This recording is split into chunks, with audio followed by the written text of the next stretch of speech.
यानी आप कल्पना करिए, आज के 9 साल पहले हम दुनिया में 11वें स्थान पर धन दौलत यानी अर्थव्यवस्था के आकार के मामले में, इकोनॉमी के मामले में 11वें स्थान पर थे।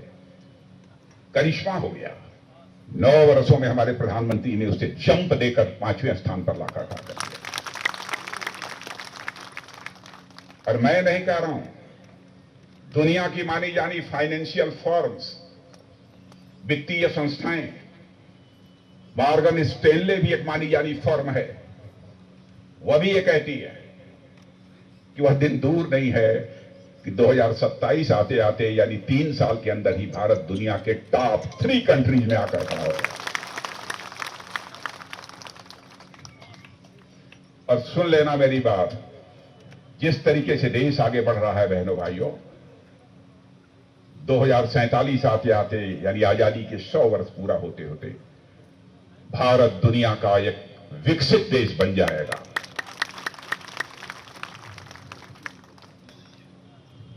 अद्भुत विकास तेजी के साथ भारत का हुआ है। अंतर्राष्ट्रीय जगत में हमारी साख बनी है, अंतर्राष्ट्रीय जगत में हमारी विश्वसनीयता बनी है। एक घटना की आपको मैं जानकारी देना चाहता हूं। रूस और यूक्रेन की लड़ाई के बारे में तो आप लोगों को जानकारी है कि नहीं? लगभग 2 साल होने जा रहे हैं यह युद्ध चल रहा है। जब रूस ने धड़ाधड़ यूक्रेन के ऊपर मिसाइल छोड़नी प्रारंभ की, लगभग हजारों वहां पर हमारे भारत के रहने वाले बच्चे पढ़ाई करने के लिए गए हुए, उनके माता पिता बहुत परेशान हुए। कहीं कोई मिसाइल आकर हमारा बच्चा जहां रहता है, हमारा बेटा जहां रहता है, यदि वहां गिर गई तो क्या होगा? लोगों ने मांग करनी प्रारंभ की कि मोदी जी चाहे जैसे भी हो हमारे बच्चों को यूक्रेन से बाहर निकालिए।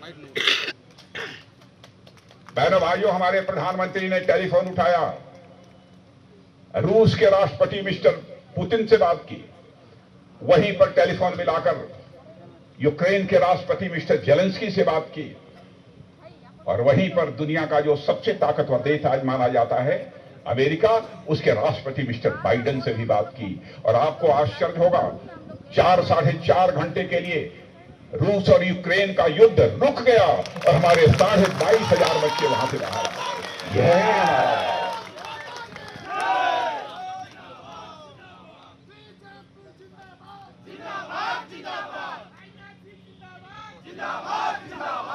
और हम लोगों ने जब भारतीय जनता पार्टी को खड़ा करना था, उस समय गांव गांव जाकर जो काम किया है बहनों भाइयों, सोचा नहीं था हम लोगों ने कभी कि भारतीय जनता पार्टी अपने दमखम के आधार पर अपनी सरकार बना लेगी। कभी सोचा नहीं था। आप सब तो भाग्यशाली हैं, केंद्र में आज आपकी सरकार है, और आज आप नहीं, अब तो राजनीतिक जो सर्वेक्षक हैं, पॉलिटिकल एनालिस्ट हैं, उनको भी अब विश्वास यह होने लगा है कि अगली बार वहां तो सरकार है ही, यहां भी हमारी सरकार है।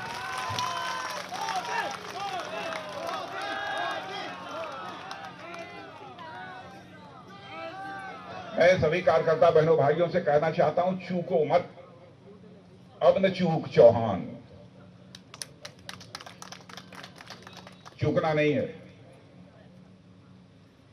आप लोगों को अपनी जिम्मेदारी का निर्वाह करना है। आगे के भी अभी 2 कार्यक्रम हैं, मैं कुछ बातें और मैं आप सब लोगों से मैं करता हूं, और कुछ संगठन की दृष्टि से करना है। मानस जी कहां है? मानस जी देखिए, यह है भारतीय जनता पार्टी, यह है भारतीय जनता पार्टी।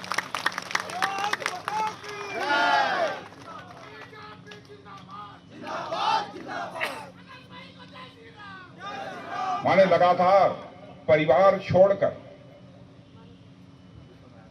भारतीय जनता पार्टी को, संगठन को मजबूत बनाने की जिम्मेदारी जिसने अपने कंधों पर ले रखी है ईश्वरी साहब ने, वह पीछे बैठा हुआ है और आप लोगों को आगे बैठा है।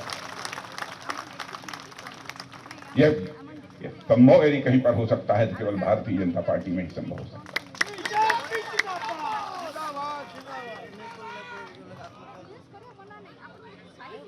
ये आप लोगों की जिम्मेदारी है, घर घर तक जाइए, लाभार्थियों से मिलिए, जो जो किया है, क्योंकि सूची सबके पास होगी, मुझे बहुत उसमें चर्चा करने की जरूरत नहीं है। आगे बढ़िए। आपका भारतीय जनता पार्टी का अध्यक्ष भी मनमोहन सावल जी भी बड़े सुलझे हुए, अनुभवी और कार्यकर्ताओं के साथ कंधा से कंधा मिलाकर चलने वाले अध्यक्ष। अहंकार नाम की कोई चीज नहीं। इसलिए आज के अवसर पर मुझे कुछ कहना नहीं है, तो मैं आश्वस्त होकर जाऊं। पक्का मैं पीछे के लोगों से आप सबसे पूछना चाहूंगी, सहमत है? मुझे हाथ उठा के बतलाइए।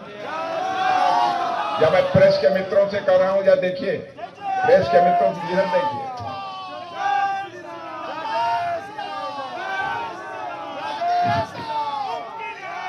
और मैं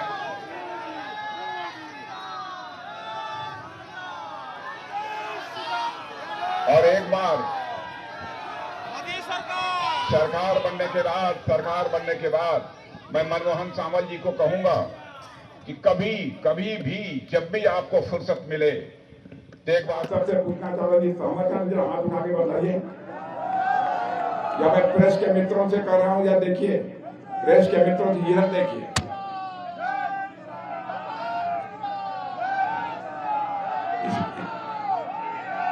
और मैं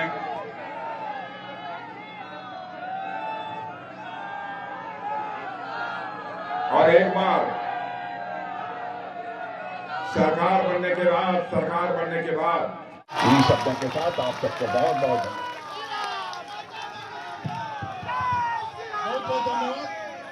वर्तमान अनुरोध करेंगे नवरंगपुर जिल्लार जो लाखों कारुकार्य सारा भारत वर्ष प्रसिद्ध लाभ कर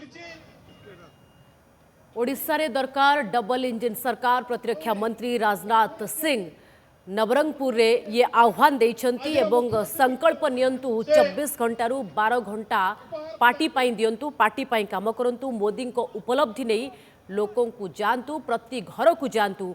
राजनाथ सिंह ये आह्वान देइछंती भारतीय जनता पार्टी तमाम कार्यकर्ता को।